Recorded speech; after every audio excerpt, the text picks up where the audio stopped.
بسم الله الرحمن الرحيم قل أوحي إلي أنه استمع نفر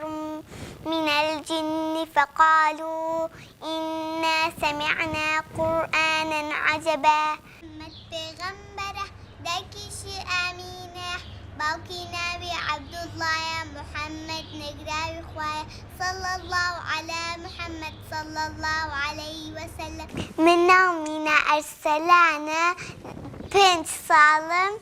لدزگای نوری حکمه 2 ساله درس خوانم روژانی هینی هل اسم لخو ساعت حوت هل اسم لخو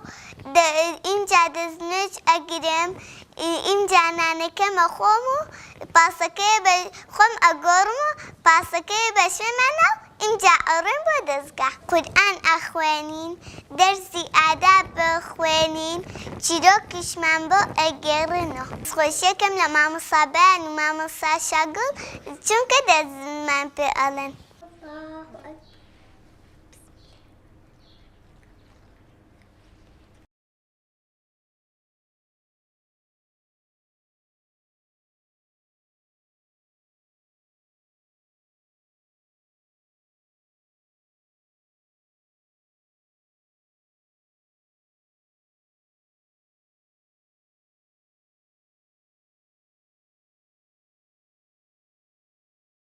منو کودکی مینا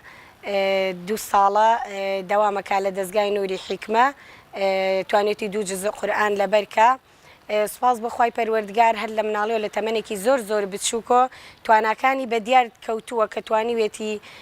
لبواری قرآن لبرکردنا هر واجیان نامی پیغمبری خواه صلی الله علیه وسلم توانایکی هبو که توانای ورگرتنی زور باش بوا مای 2 سالی شلگل مع مساجیان بردوام لدزگای نوری حکمه و 2 جزء قرآنی لبرکردوا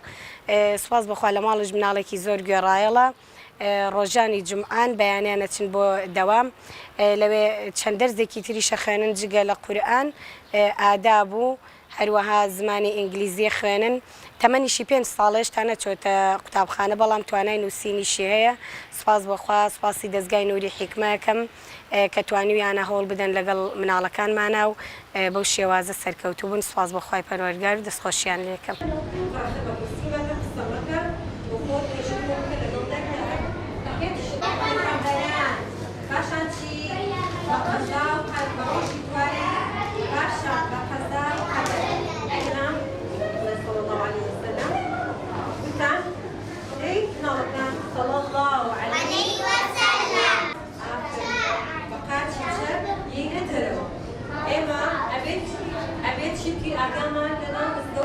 أنا كتلبي من درس بيوتو قرآن حفظ كردو لا متلبي كي نمونية ما شاء الله يلبي تلبي كتاب الله تواني لبركردني بو تمنى من الله ولا استيصالي ودست كردو بحفظ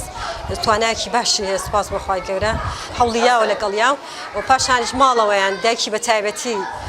كداكي نمونية بمعنى كهولي لقليا ومتمنى بتشكو جيان نامه لبركة وقرآن لبركة ونيوش أزانات ما شاء الله اللي يعني تواناكي لمنالي ترى هستي بيناكي منالي وين مكتبي لمكتبي شاي ولا بشش حوصالية أو تواناي أمينية أو تواناي لما بدي أكين عندي كباشي اللي شاوران أكين بهواية ويكا بيتا تراكي ورناكي بو مالوين بو دور برمان بو لقا كمان كشانازي بيو كنوكم اللقي دزجاي نوري حكمة اللقي سيسايق